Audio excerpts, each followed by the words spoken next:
После изнурительного марш-броска по снежной пустыне командами принято решение заночевать и устроить второй пит-стоп. Привести себя в порядок, осмотреть технику, передохнуть. Я думаю, многих интересуют нюансы гигиены, так скажем. Вот с утра мы берем пакетик. У меня тут ополаскиватель, зубная щетка, мыло, влажные салфетки, все остальное, чем я обтираюсь, если чувствую себя некомфортно. Вот. А так, берем зубную щеточку и поехали. Вот наши аппараты. Справа медведи, слева волки, снизу аза. И сейчас там Руслан готовит еду.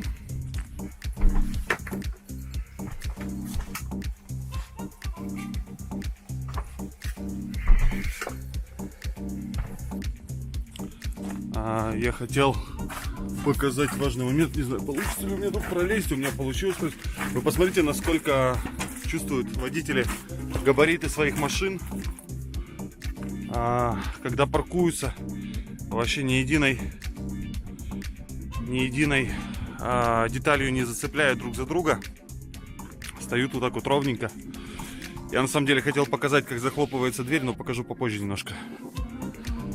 Это отдельный ритуал и отдельный элемент, который мне нужно было научиться в этом ралли. Вчера вот эта машина ломала, или позавчера, я уже запутался, ломала сосны. А вот сейчас я понял, что здесь вот такое вот бронированное днище.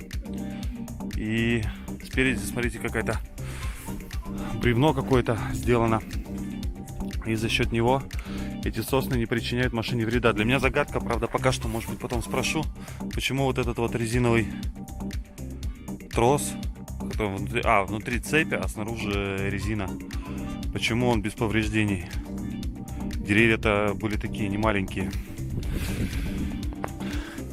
Так, сегодня у нас кухня от Руслана Борисовича. Руслан Борисович, что это такое? Попробуй. А ты расскажи. Я тебе расскажу анекдот. Так. Человек приезжает из отпуска с стойбища и говорит, пробовал апельсин. Его спрашивают, как апельсин на вкус? Он говорит, вкусно как тюленя тут? Нет. Вкусно как оленя? Нет. А как вкусно? Вкусно как ебаться. Вот пока не попробуешь, рассказывать некуда. Блин, выглядит это точно вкусно. Ладно, будем пробовать. Какие новшества сделали в эту малярную будку. В этом клумбе я сварил уголки сварил уголки, нашел пару диванов раскладных. Ну и чтобы шибко не заморачивался, я вот положил тут 2 дивана раскладных, и получилась у меня большая кровать. Тахта, можно сказать. Все, при необходимости. Вот тут у нас тут внизу все необходимые вещи, там инструменты, аккумуляторы, все у нас тут есть. Вот инвектор у нас. Короче, и вот тут мы можем выдать 220 вольт, что угодно зарядить. Диван у нас вот так приподнимаются, можно туда залезть, поискать, что вам надо. Раньше мы в основном все готовили на печке, но потом уже получилось ноу-хау, можно сказать, появились у нас газовые печки. Ну, когда большой мороз, туда-сюда, чтобы не остужать, потому что печка, когда готовишь на печке, тут получается очень жарко. Приходится дверь открывать. Ну и мы решили приобрести газовые печки. Ну и пользуемся тут чай закипятить, ну и все такое. Очень быстренько так.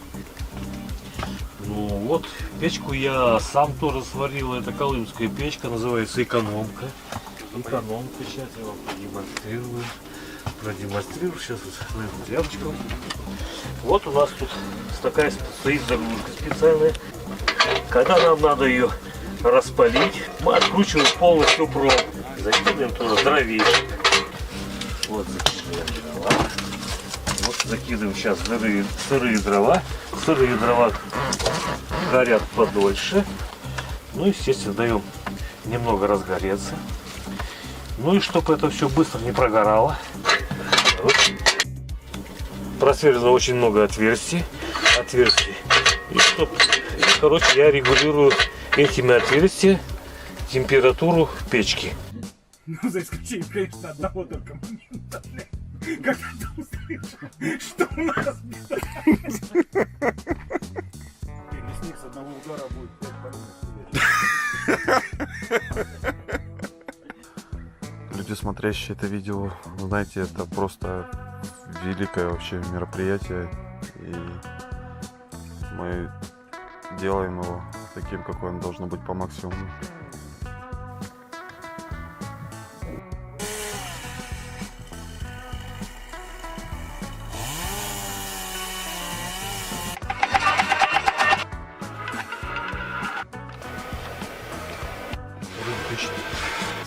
Юр, красивее режешь. А я вот смотрю, да, плавненько, да, slow motion. Да, ты для телевидения работаешь.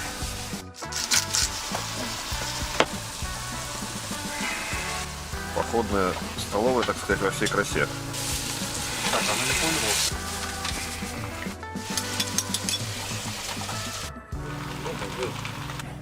Сегодня у нас на обед плов от Дамира Анатольевича и Руслан Алексеевич. водка от Руслана Алексеевича. Называется... А как без этого? Без этого никак.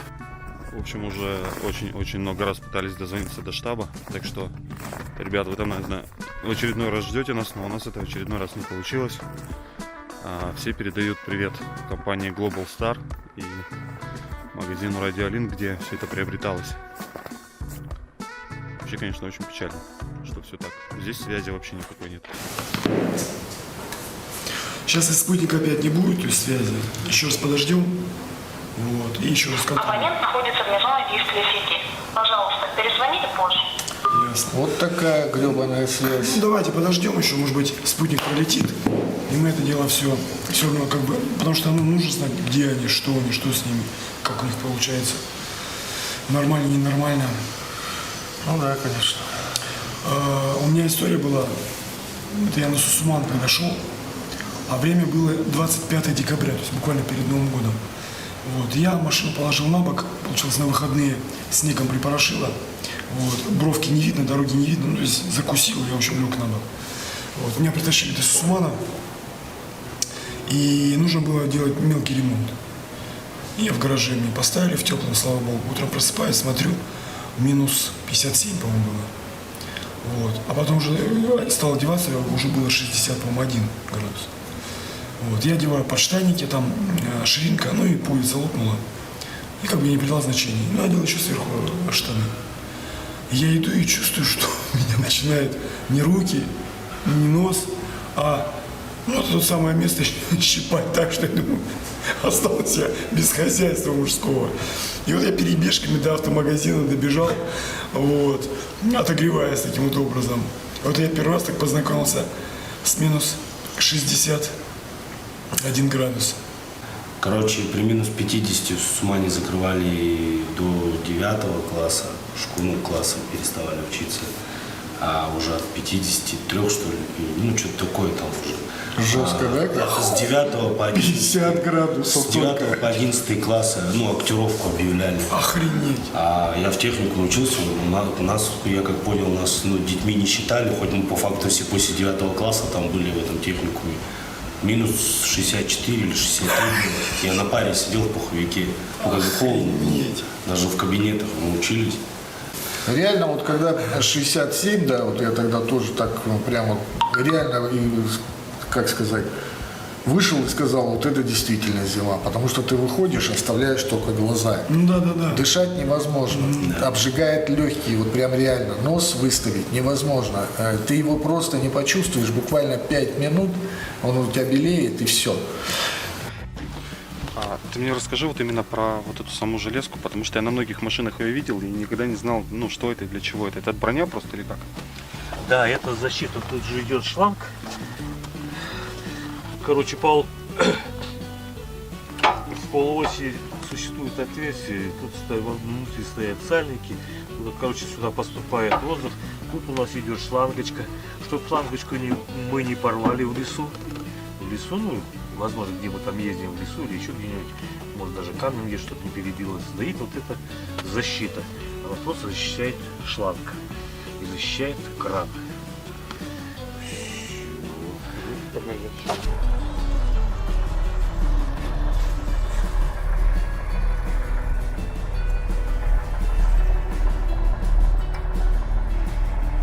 Это что такое?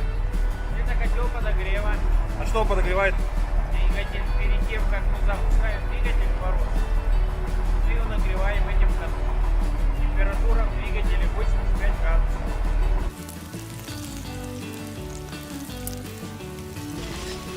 Отгрызем.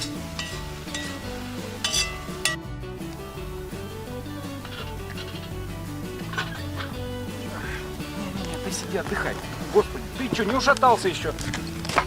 Да возьми ты ее в руку, не мучай. Ну что ты ее терзаешь, а? Нарушает.